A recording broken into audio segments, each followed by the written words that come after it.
Your Eminences, Lordships, members of the clergy, brothers and sisters in Christ. So this is a important topic, but you're also going to see some repetition because there's a lot of overlap, because this is the broad topic of the laity. So for a synodal mission with clergy, religious and laity. Now it talks of for a shared mission on the boat together. So let's explore this a little bit further. So for a synodal mission, as the people of God animated by the same Spirit. Very important words here, right? So that is why we are all called to walk together. And we are walking because it signifies the reality of a co-responsibility of clergy, religious, and the laity in a true synodal church. Now, I don't think anybody is going to argue too much with this broad statement. But now the fun is going to start when we start talking about the issue of the laity. So the role of the laity, this has been one of the most challenging topics for the church and for the laity for millennia, right? The laity forms the largest part, and we say it shouldn't be kept as the sleeping giant. And in this synodal mission, we want them to be equal sharers of the mission of Jesus Christ. So you heard these kind of intents before to give more opportunity to participate and, of course, collaborate and have more responsibility, all of that. So again, broad statement, very important. I don't think there'll be too much of conflict here. Now it comes to the concrete outcomes that have come from a long process of discussion and dialogue, and there have been multiple lay people who have debated this over and over again to come to this point. The good thing is that these few points have been given as broad statements. So if you look at these, for example, increase of the lay participation in church, in all proceedings, decision-making, projects, and in the decisions at all levels. So you're hearing that intent from both sides. You're hearing it from the church.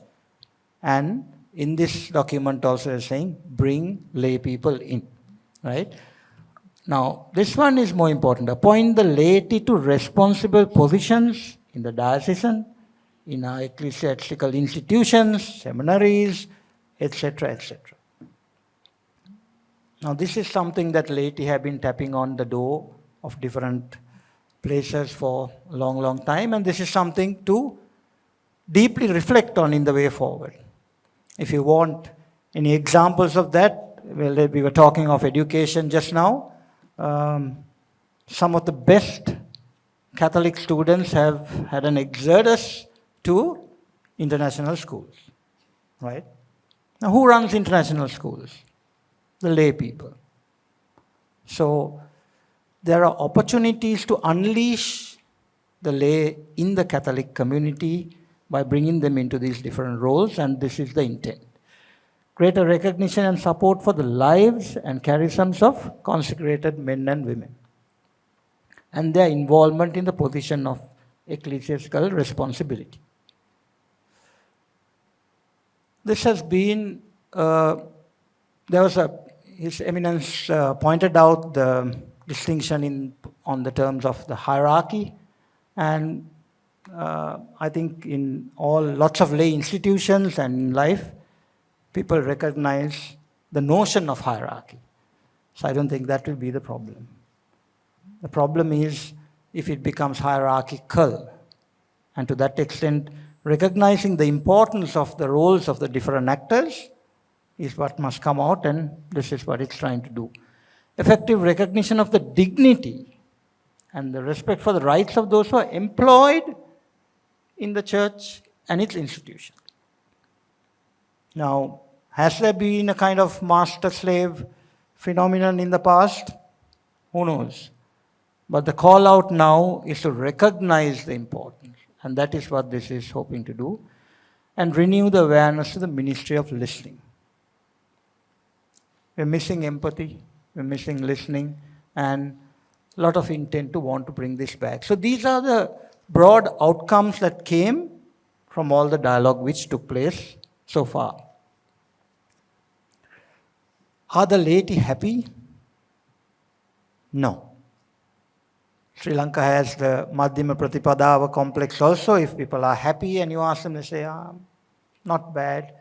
If they're unhappy also, they'll say, not bad. But when you look at the different votings of the different questions, and this is one of the ones where you get a very high no rating. So add that to the complex of voting in the middle. Definitely you're hearing the laity saying, we want to be engaged more. And we should all be striving to bring that synodality in the journey ahead. So what are the propositions on the table?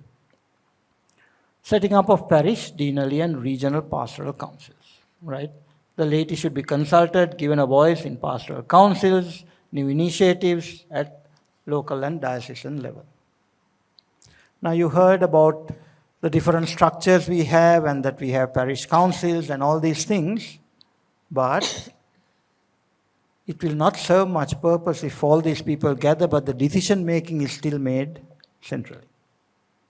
So the involvement should not be a tick box, but it should be a genuine effort to have a consultative and involved process.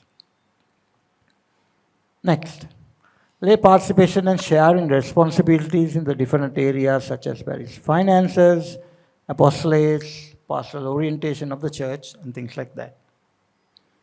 Now here again, we all know that, for example, let's just take the area of finance. Most of the world's biggest financial areas are managed by lay people. The answer is not to say that we have a lay treasurer. It is whether you have a lay financial controller who actually takes responsibility for managing the finances of a parish or institution and holds themselves accountable and is given empowerment to make decisions on behalf of those. That's when you're bringing the best of the lay people into these roles. So to do this, you need to have transparency, autonomy. These are the kind of things that we'll have to bring in if you want the best of lay people to come work with us in solidarity. On the side of the lay people, we've been sitting from the outside criticizing a lot. We'll have to start afresh. We'll have to say we are willing to let that be and give this church and this journey a second chance. Because if not, this will be an eternal journey between this side and that side. Next area is create some structure for better dialogue between the laity and the religious. So again, lay people provide the biggest untapped potential for the Catholic Church to resurrect itself and become strong and vibrant. There were talks of the fundamentalist sects and people and prophets and all kinds of things. And while we discuss and debate that, if you take a step back, again, who's running all those things? It's lay people. So if there's any confusion as to what the power of the lay people can do, that should answer your question, because those very lay people are moving people away from the Catholic Church. And our biggest answer should be to unleash the lay Catholics to address these issues. So bringing them in this decade, this century, the time is now. That's what we should be doing. Further steps, there were talks of education at different stages, and this is coming up again. Educate the young seminarians and start the conversations there about the shared responsibility and how they could be engaged. And adequate training, I think there was some debate around, whether you should train laity, priests, all of that. This is coming up again, saying train everyone, including the religious, as was pointed out. More training, joint training, because these things will only strengthen the work. Now the primary responsibility, unfortunately, lies with the church, because the lay people cannot force themselves on this topic, but I'm sure the lay people will respond and engage if the church creates the structure and the means to engage in this training. establishment of a ministry of listening, spiritual accompaniment, and pastoral counseling in the parishes, and giving focus to the people at the margins, people who have been leaving the church and things like that. Now here again, in the process of creating this ministry of listening, it's an important role. We need to bring the right lay people into that. You cannot bring the same pastoral council, parish councils, His Eminence spoke of the same list coming over and over again, do an average age of our parish councils and you'll get some interesting answers. So we cannot rely on the same people for some of these ministries. These require training, these require skills. So how do we help the Catholic leaders to give the leadership to bring these kind of good people into the church so that they can anchor these conversations?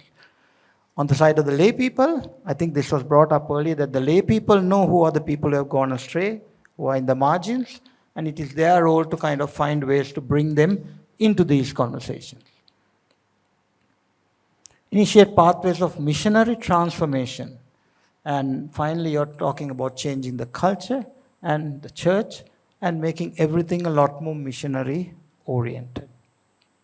And these are all very good words, but primarily what will happen at the end depends on what you end up putting into action in your different realities of an institution or a school or a parish. So, to summarize, these are broad proposals. And on this topic of lay participation, all of us will have our opinions, and today we could spend another 1 hour discussing and debating why not this, why not that. But the more important thing is, can we start working on the action? There's lots which can be done under these broad themes that have been agreed upon, and the question is whether we are going to actually start doing them.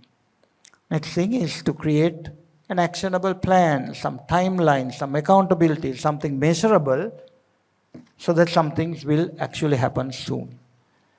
We are a long way from the Second Vatican Council, but we are probably not long enough in terms of how well we've executed on that. So some of these themes are still being talked about, so the important part is the execution. Finally, make a visible change to the lay engagement. This is the greatest gift that you can give. Pope Francis, he campaigned very hard for this, so I want to leave you with a couple of thoughts from Pope Francis. So he talks about the lay having the skills, charisma, and competencies to contribute to the life of the church. He was a big believer in the role of the lay people, and a big no to clericalism, right? So it's crucial that we promote the role of lay and of women. Sensitive topic we were discussing just now, but there's no debate on the fact that we need it to be much greater than what it is.